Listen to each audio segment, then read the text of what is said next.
With an exciting 2022 coming to a close, I thought it would be fun to look back on this year and how it has gone, at least in terms of Nintendo games. Also, really quick before we begin, I'm in a sub race against the president of France himself. Yes, that is right, Emmanuel Macron. So if we can surpass him by the end of the year, then that would be great. Anyways, let's just get started with everybody's favorite Wii Sports reboot, creatively named Nintendo Switch Sports. And honestly, there is something about this game that just really didn't hit the same as the original Wii Sports did. I mean, for starters, the sports are not entirely that great. I mean, of course, there are some returning ones like bowling, but I mean, badminton. I mean, I'm not saying that badminton is a bad game by any means, like no disrespect to anybody that plays it in real life, but I mean, I don't know, there was just something a little bit more, I guess, exciting than tennis, just because of the fact that, you know, I don't know, something about tennis is a lot more interesting to play than, I guess, badminton. And even though it's pretty much the exact same principle, I feel like badminton just doesn't really have the same kind of personality as tennis did for Wii Sports. And one of the biggest reasons why this game wasn't really that exciting for me was just that the game came out very late.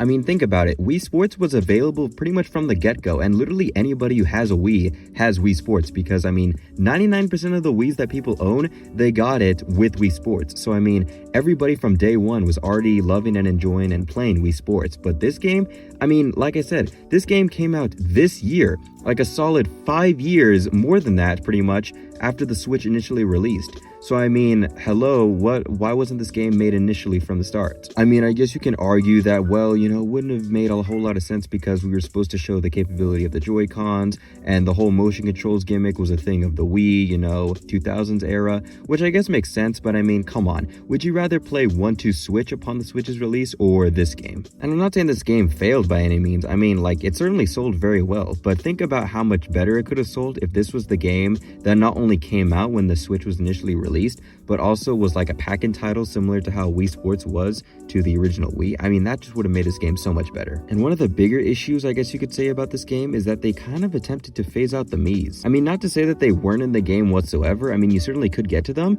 but in order to do that, they were like just completely hidden. Like if you were just kind of going about your normal business, you would have no idea that the Miis were even in the game, because the game is trying to push you to create, you know, the new characters, the new faces, instead of using the traditional Miis. And yeah, I guess you could say that this is a new generation, and the Switch as a whole was kind of phasing out the Miis, because in order to access the Miis, there wasn't like a Mii channel or anything. It was just some random sub menu in the the settings. So I mean, I guess it kind of falls into that line, but still, I mean, I just miss the Miis, man. Like, they had so much character, and something about these weird, kind of lifeless looking characters just doesn't hit the same. And one of the biggest things that I really don't like about this game, although this kind of goes for Nintendo as a whole, is that they're just pushing out the content late. I mean, when the game first came out, there was only 6 sports available, but oh, now there's 8 sports, because now later on we're adding things. And yeah, I guess it's fine that they're adding the sports eventually, like golf and tennis, but I mean, come on. Why would they only release the game with initially 6 sports and then adding the content later? I mean, that's just so incredibly lazy. It's almost as if like Nintendo themselves were not certain in like the popularity of the game, so they were just like, you know what, we'll have a little bit of a teaser, and if people really like badminton and soccer that much, then we'll add, you know, the sports that everybody wants to play, like golf and boxing and tennis and that kind of thing. Which I know boxing isn't available now, but I mean, come on, baseball and boxing were like some of the greatest games on Wii Sports. I mean, come on, we gotta have him in the game. But moving on to a much bigger title, and honestly a lot better of a title, is Splatoon 3. And honestly, this was probably one of the more bigger games of this year. And this was another game, you know, following the traditional, you know, Splatoon series, where it just continued on expanding on the series with a whole lot of new modes and weapons and all that kind of thing, and all of which were super amazing. I mean, it pretty much just took what Splatoon 2 did, where they just added, you know, new modes, new weapons and all that kind of thing, pretty much reintroducing the game to a whole lot of new things. But with the whole additions in this game was honestly so much better than Splatoon 2. And yeah, I know you can objectively say that because, well, just more is better. And yeah, I guess that kind of makes sense. This game just has so much more character. I mean, Splatoon 2, when that game first came out, it was like, oh my goodness, this game has so much life. It's so much filled with fun and all that kind of thing. But Splatoon 3, I mean, it just cranks it up to a whole new level. I mean, this game just was something else, if I'm not even gonna lie here. And that's what I really hope to see for the Splatoon series. I mean, just continuously getting better and better, and just expanding with new modes, new creative ways to play the game. I mean, the game initially just started out with just simply, you know, just some ranked battles and turf wars back on the Wii U. And I mean, that was kind of fun, but seeing how just a simple concept has evolved so much, I mean, hello, this game is honestly so good, and this can easily rival some of the bigger, you know, first-person shooter games out there, like Call of Duty and I don't know, any other games that people play like Fortnite, I guess. I don't know. And like I said before, this is just a really solid game, and considering how this was another game in the series released on the exact same system, because I mean Splatoon 2 was initially made on the Nintendo Switch, I mean, that honestly is just really amazing how they took a game that was made on the exact same system and just made it that much better. I mean, that just really shows the power of the Switch, if I'm gonna be honest. Although I do wish that, you know, other games would follow suits regardless of the fact that it's made on the same console. But anyways, I think we should move on to the Mario games now. Now, if I'm gonna be totally honest, I have not played Mario Rabbids games whatsoever. I mean, I didn't play the initial Kingdom Battle, I haven't played the new one that came out, but from what I've heard, this was a big improvement on the first game and just really added a lot more life, a lot more, I guess, redefining the features of what the original game was, and just made it an overall better game. So I've heard good things about it, but honestly I've never played it, so I mean, you can let me know if you've played it. But moving on to Mario Strikers, Battle League is such a cool game, but honestly there's just a lot to be desired. Again, one of the biggest reasons for that is just that, you know, the lazy way of just saying, oh, we'll add, you know, the content later, expect seasonal updates or expect later updates. Yeah, that's great, but I mean, why not just release the game later and fully finish the game instead of just saying, oh, well, let's release the game now. You know, we need to make, you know, another AAA game. We need to put it out there so people can play it, keep our Switch relevance and all that kind of thing. So, you know, let's just add the content later. Why not? We'll think of ideas then. And overall, regardless of the content changes that we did get and the updates and that kind of thing,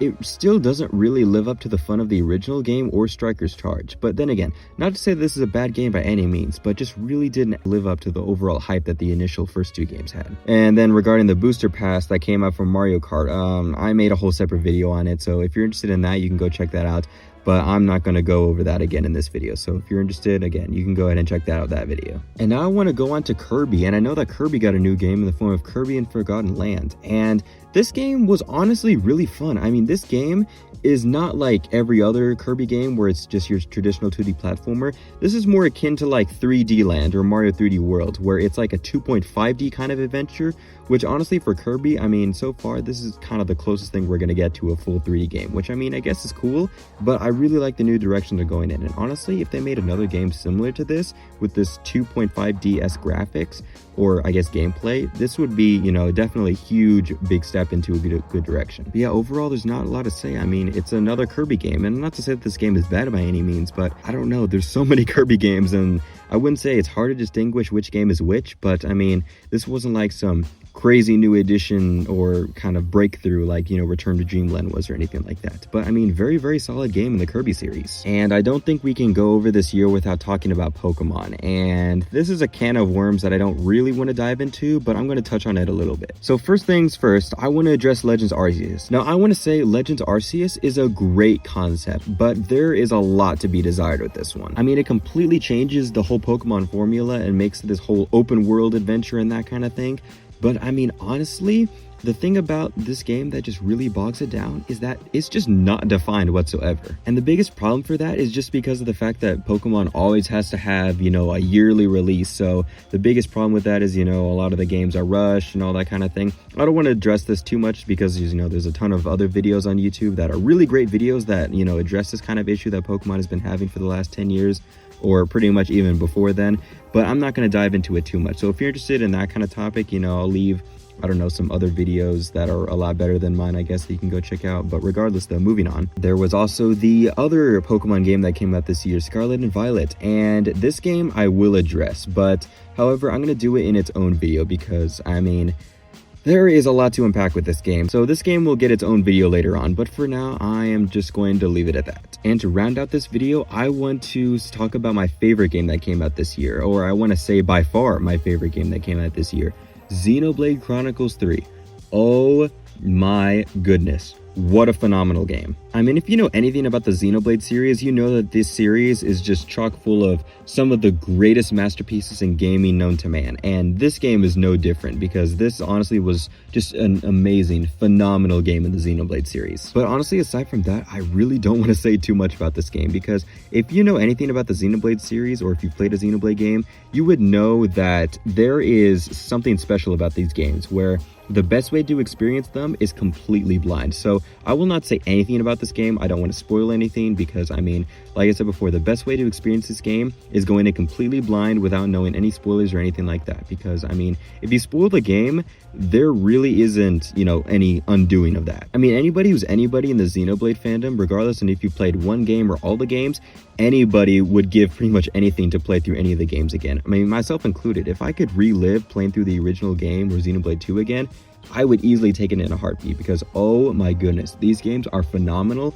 but easily the best experience you can have of playing through these games is the first one. So, I mean, if there was any game to play this year, definitely recommend Xenoblade 3, although arguably I would say play some of the other games first, but I mean, that's just up to me. But overall, this was a very solid year for Nintendo games. I mean, it wasn't as massive as years prior, but I mean, still a very good year. Of course, there was a lot of games that weren't included either because I haven't played them or just because they aren't really Nintendo games, but these are just some of the bigger ones that I want to spread the spotlight on and talk about. But if you have your own opinions on this year, then definitely let me know down in the comments. And also, which one was your favorite? Was it something like I said before, Xenoblade 3, or was it Nintendo Switch Sports, if that's your cup of tea? I mean, I won't judge. If it's your favorite, then it's your favorite, I guess. But yeah, like I said before, overall, this was a pretty solid year for Nintendo games. And if you did enjoy this video, then feel free to leave a like and subscribe and all that jazz. And yeah, I guess I'll see you in the next one. Take care.